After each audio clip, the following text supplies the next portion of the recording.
Developing tonight, new fallout after the Supreme Court rules that the president went seriously too far with his pen and his phone. Welcome to the Kelly File, everyone. I'm Megyn Kelly. The Supreme's very clear in their decision today. Not one dissenting voice, not even the justices who owe their high court seats to the president. The 13th time they have ruled against this administration unanimously. Today, all of the 9 justices agreed that President Obama went too far when he made 3 recess appointments to the National Labor Relations Board back in 2012.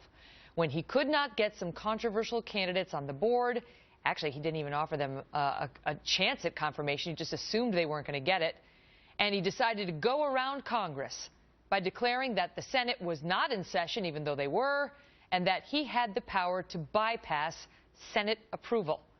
It was exactly this kind of action that then candidate Barack Obama frequently complained about when he was running for president back in 2008. This is part of the whole theory of George Bush, that he can make laws as he's going along. I disagree with that. I taught the Constitution for 10 years. I believe in the Constitution, and I will obey the Constitution of the United States. Well, you didn't, say the Supreme Court justices. Senator Mike Lee, who was in those Supreme Court hearings today, joins us now.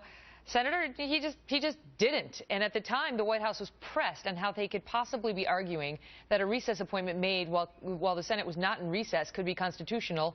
And we had the likes of Jay Carney telling us, well, it just was. That's right. And you have the President of the United States in one segment telling us that he's going to follow the Constitution. And now you've had 13 consecutive instances in which the Supreme Court has concluded unanimously, 9-0, that the President was wrong. Today, they really lowered the boom, and they concluded once and for all that ours is not a government of one. The President tried to make it then, but the Supreme Court smacked him down yet again. It's a good day for America, but it's sad that it had to get to this point, Megyn. You know, Harry Reid is not dissuaded. He came out with a statement and said as follows: President Obama did the right thing when he made these appointments on behalf of the American people. He says the NLRB had ceased to function due to Senate Republican obstruction of these 3 qualified nominees. And he goes on to talk about how the NLRB, it was really suffering, and they needed, people on there to resolve these labor disputes that could go up there between big labor and corporations. He neglects to point out, however, Senator, that the Republicans had tried to fill those very seats. And who was it again who refused to give those candidates votes to get them on the NLRB? Yeah, well, it was Harry Reid. And look, the fact is the president but now he's so shocked about what's happening. They need those nominees. Yeah, he said they needed them, and yet the president didn't even bother to give us a chance to process these nominations first. And it's quite ironic, moreover, Megyn, that Harry Reid is talking about how this was a tragic day in American history, that the Supreme Court actually enforced the Constitution. And Harry Reid is talking about how it was so necessary for him to invoke the nuclear option. Really what he did was to break the Senate rules in order to change the Senate rules. Just tell the readers what you're talking about for the ones who don't know.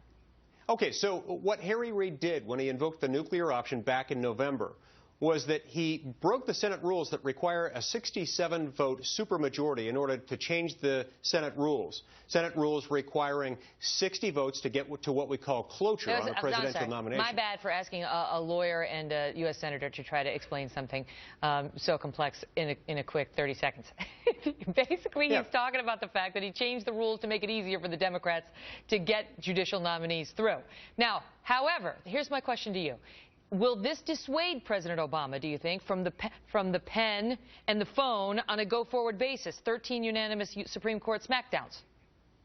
I certainly hope that it will, but so far, every indication is that it is going to continue openly flouting the Constitution. But I think we can change that. I think we can change it this November, when the American people show up in really strong, overwhelming numbers in House and Senate elections across the country, and they vote to elect Republicans. I think the president at that point might get the message. I think at that point, at a minimum, we can see that the president will have his power stripped, or at least significantly pushed back by a strong Republican majority in both houses. I don't know.